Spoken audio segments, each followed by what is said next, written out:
عسل بستنی میخوری؟ عسل چی میخوری؟ عسل یهوش کو بستنی یخی میخوره. بستنی منو گرفت ازم.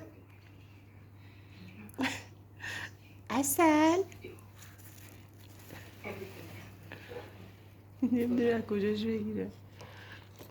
بی سر بالا بی سر بالا. امین نگاش کن چوب بستنی ها چجوری گرفته. امین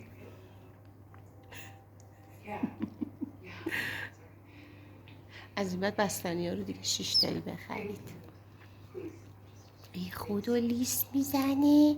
وای خدا بستنی افتاد. این که اینجا یه تیکه اینجا بستنی دادم بهش. عسل چی میخوری؟ عسل چی میخوری؟ بوسم به من میده.